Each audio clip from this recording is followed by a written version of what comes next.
Morocco, a land where the Sahara Desert meets the Atlantic Ocean, where ancient cities stand as testament to a rich and tumultuous past. Imagine vibrant souks overflowing with exotic spices and colorful textiles. Picture majestic mountains piercing the sky, their peaks dusted with snow. From the bustling streets of Marrakesh to the serene blue city of Chefchaouen, Morocco offers a journey unlike any other. This is a land that has captivated travelers, scholars, and adventurers for centuries.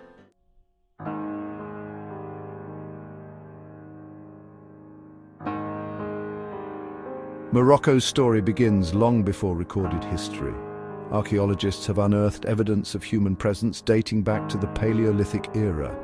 As millennia passed, the land witnessed the rise of the Berbers, the indigenous people of North Africa. The Berbers, a diverse group of tribes, forged a unique identity in the rugged landscapes of Morocco. They were skilled farmers, herders, and traders, adapting to the diverse terrains of their homeland. Their ancient traditions and beliefs still resonate in the heart of Moroccan culture today. The arrival of the Phoenicians in the 8th century BCE marked a turning point, establishing trading posts along the Moroccan coast.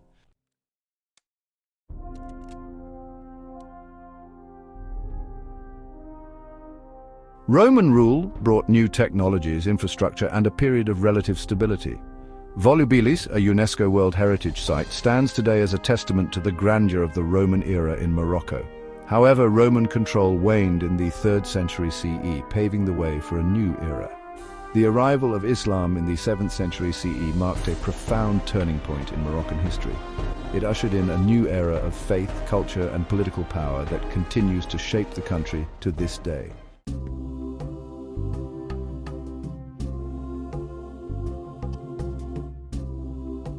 The 7th century CE.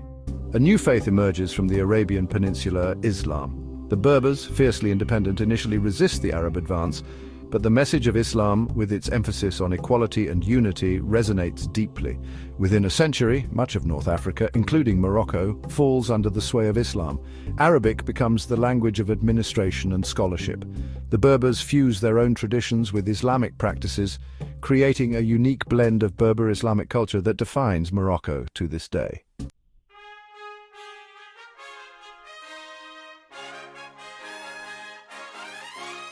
From the ashes of conquest, a new power rises. The Idrisid dynasty, founded by Idris I in 788 CE, establishes the first Moroccan state. Idris I, a descendant of the Prophet Muhammad, flees Arabia seeking refuge in the west. He finds it amongst the Berbers of Morocco, who embrace him as their leader.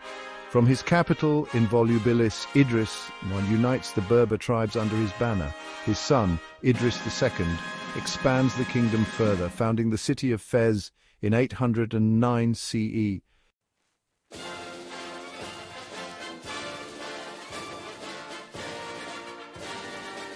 The fall of the Idrisids in the 10th century ushers in an era of fragmentation. Berber tribes, each with their own ambitions, vie for control. The Almoravids, a puritanical Islamic movement from the Sahara, emerge as a dominant force in the mid-11th century. Led by Yusuf ibn Tashfin, they conquer much of Morocco and expand their empire across North Africa and into Islamic Spain. The Almoravids leave a lasting legacy of architectural wonders, including the Koutoubia Mosque in Marrakesh. But their rule is challenged in the 12th century by another powerful Berber dynasty, the Almohads.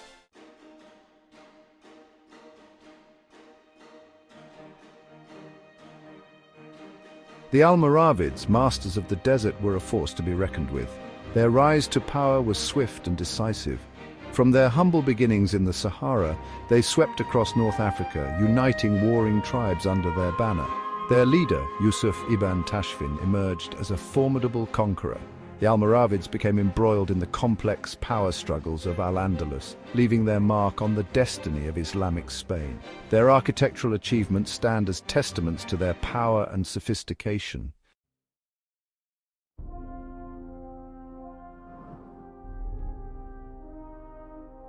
The Almohads, a Berber dynasty fueled by religious fervor, emerged from the rugged Atlas Mountains.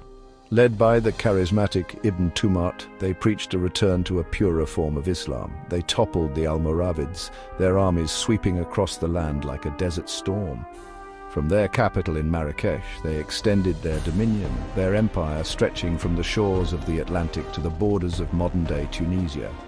The Almohad period marked a turning point in Moroccan history. It was an era of unification, expansion, and cultural efflorescence.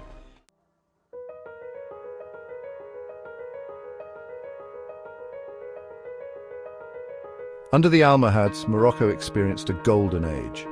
The cities flourished, becoming centers of learning and commerce. Mosques and madrasas, centers of Islamic learning, rose in splendor. Scholars and students flocked to these centers of knowledge. Libraries bulged with manuscripts on subjects ranging from astronomy and mathematics to philosophy and poetry. This vibrant intellectual atmosphere attracted some of the most brilliant minds of the Islamic world to Morocco.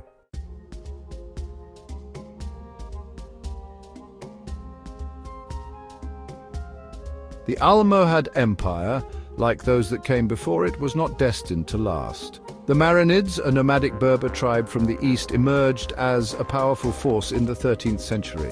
They challenged the Almohads, gradually chipping away at their territory.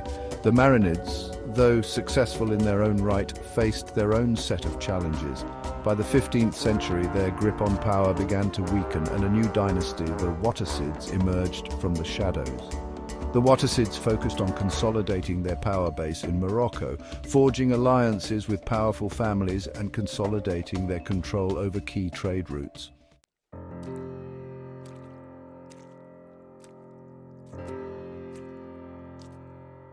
The Wattasid period, though marked by political instability, witnessed a flourishing of artistic and cultural expression. Moroccan cities, particularly Fez, continued to thrive as centers of trade and craftsmanship. The famed Moroccan carpets, renowned for their intricate designs and vibrant colors, gained popularity during this period. Moroccan pottery, with its distinctive geometric patterns and vibrant glazes, also reached new heights of artistry. However, the Wattasids faced a growing threat from beyond Morocco's borders. The dawn of the 16th century brought with it a new era of European exploration and expansion.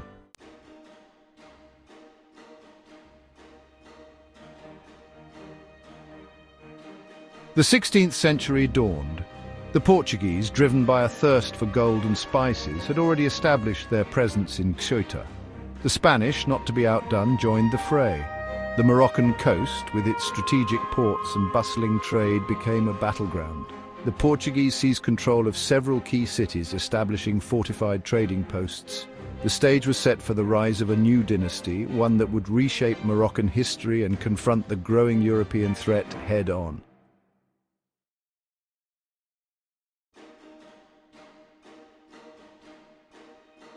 From the south, a new power emerged, the Sayedians. Claiming descent from the Prophet Muhammad, they rallied the Moroccan people against the Iberian threat. Under their leadership, the Moroccans launched a series of counterattacks. The Battle of Ksar el-Kabir in 1578 marked a turning point. The Sayedians, allied with the Ottoman Turks, inflicted a crushing defeat on the Portuguese. The victory at Ksar el-Kabir sent shockwaves through Europe.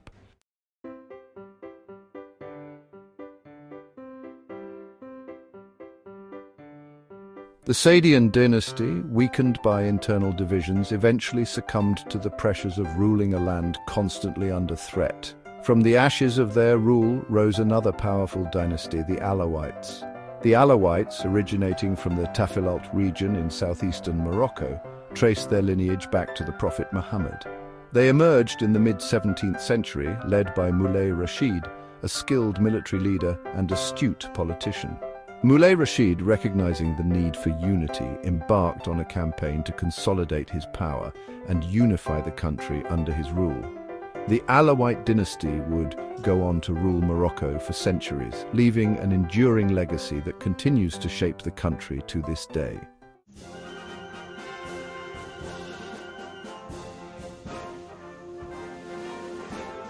The 19th century brought new challenges. Europe, in the throes of the Industrial Revolution, turned its attention once again towards Africa. The scramble for Africa had begun, a period of intense competition among European powers for control of African territories. Morocco, strategically located at the crossroads of the Mediterranean and the Atlantic, became a prime target. France, eager to expand its colonial empire, saw Morocco as a natural extension of its holdings in Algeria. Spain, still clinging to its enclaves in the north, also sought to increase its influence. The Moroccans, under the Alawite sultans, found themselves caught in a web of European intrigue and rivalry. The sultans tried to play the European powers against each other, seeking to maintain Morocco's independence. But the pressures mounted, and the country was slowly but surely drawn into the European orbit. The stage was set for a showdown, a struggle for the soul of Morocco that would determine its fate for generations to come.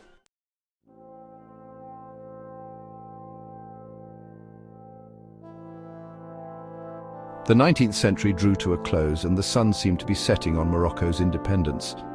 The Alawite sultans, once mighty rulers, found themselves caught in a web of European intrigue. France, with its insatiable appetite for colonial expansion, had already swallowed up vast swathes of North Africa. Morocco, strategically positioned on the Strait of Gibraltar, was a prize too tempting to resist. The French, with their superior military might and ruthless diplomacy, tightened their grip on the country.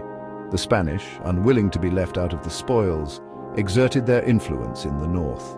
They clung tenaciously to their enclaves of Ceuta and Melilla, remnants of a bygone era of conquest, and looked for opportunities to expand their holdings. The Moroccan people, proud and independent, watched with growing unease as their country was carved up by foreign powers. Resentment simmered beneath the surface, fueled by the injustices and indignities of colonial rule. The seeds of resistance were sown, waiting for the right moment to sprout and challenge the established order.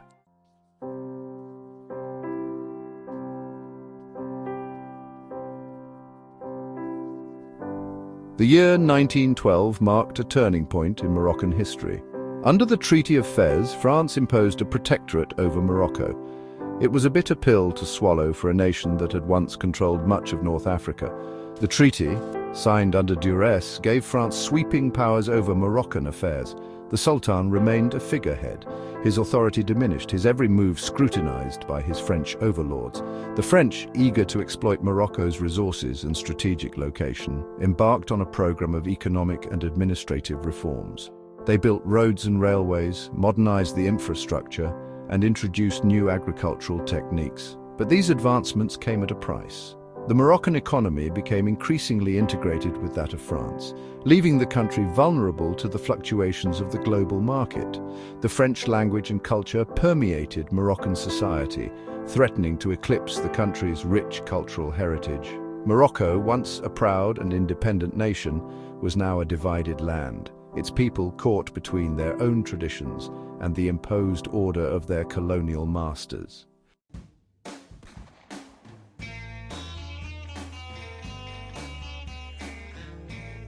The imposition of the protectorate did not extinguish the flame of Moroccan nationalism. Instead, it fanned the embers of discontent into a roaring fire. A new generation of Moroccans, educated in French schools and exposed to Western ideas, began to question the legitimacy of colonial rule. They saw the injustices inflicted upon their people, the economic exploitation, the suppression of their culture and identity. They yearned for a free and independent Morocco, a nation that could chart its own destiny. Nationalist movements emerged, drawing support from diverse segments of society. Students, intellectuals, workers and farmers, all united in their opposition to French rule. Newspapers and pamphlets, clandestinely printed and distributed, spread the message of resistance. The French, alarmed by the growing tide of nationalism, responded with repression. They censored the press, banned political gatherings, and imprisoned nationalist leaders. But the crackdown only served to strengthen the resolve of the Moroccan people. The struggle for independence had begun in earnest. World War II had a profound impact on Morocco. Moroccan soldiers witnessed the horrors of war and the fragility of colonial empires. The war exposed the hypocrisy of the Allied powers. The winds of change swept across the globe as colonies demanded independence. Morocco felt the currents of liberation. The nationalist movement intensified its struggle. The Istiqlal Party emerged as a leading force in the fight for independence. Leaders like Alal el-Fassi and Mohammed V became symbols of resistance. Mohammed V emerged as a staunch advocate for independence. His defiance made him a national hero. The French finally relented. In 1956, Morocco achieved its long-sought independence. The year 1956. A new dawn breaks over Morocco. The red flag with its green star flutters proudly.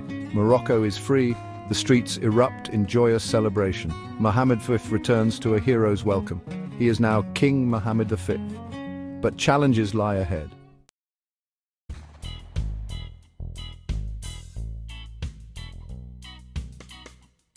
The early years of independence are a time of both promise and uncertainty. The new government, led by the Istiqlal Party, faces the monumental task of building a nation from the ground up.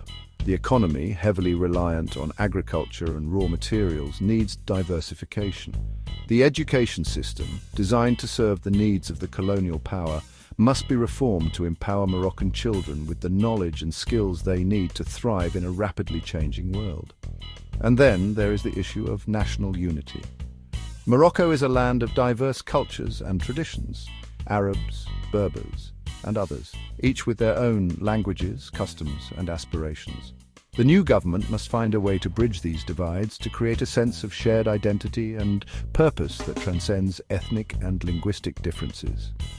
King Mohammed V, acutely aware of the challenges, provides a steady hand in these turbulent times. He understands that true independence means more than just political sovereignty. It means economic self-reliance, social justice, and the preservation of Moroccan culture and identity.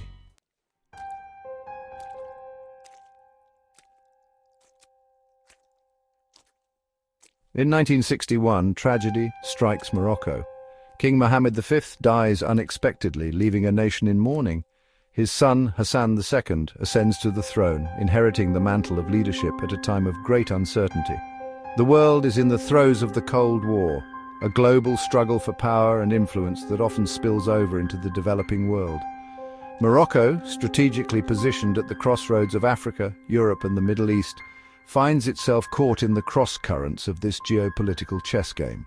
Hassan II, a shrewd and pragmatic leader, understands that Morocco must tread carefully in this dangerous new world.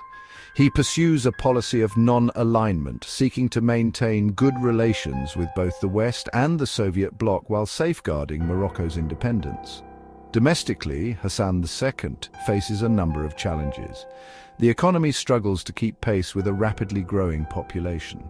Political tensions simmer, fueled by economic disparities and the aspirations of a younger generation eager for greater political participation.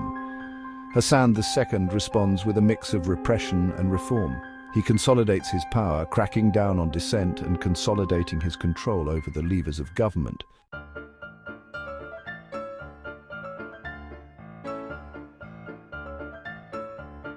Hassan II's reign is a time of both progress and repression. He invests heavily in infrastructure projects, expands access to education and healthcare, and promotes economic development, but he also governs with an iron fist, suppressing dissent and silencing those who challenge his authority. The 1970s and 1980s are a particularly turbulent period in Moroccan history, marked by student protests, labor unrest, and a series of attempted coups d'état. Hassan II weathers these storms, but at a cost. His human rights record is tarnished by accusations of torture, disappearances, and political imprisonment. Despite the challenges, Morocco under Hassan II makes significant strides. The economy grows, albeit unevenly. The country's infrastructure improves, and Morocco begins to play a more prominent role on the regional and international stage. Hassan II emerges as a key player in the Arab-Israeli peace process, hosting secret talks between Israeli and Palestinian leaders. He also plays a leading role in regional organizations, such as the Arab League and the Organization of African Unity, championing the causes of Arab unity and African development. Morocco's story is a tapestry woven from threads of conquest, resilience, and cultural brilliance. From the ancient Berbers to the Arab dynasties, from colonial struggles to modern achievements, Morocco's journey is one of constant evolution. The echoes of its past resonate in the bustling souks of Marrakesh, in the serene courtyards of Fez, and in the rhythmic pulse of Berber drums.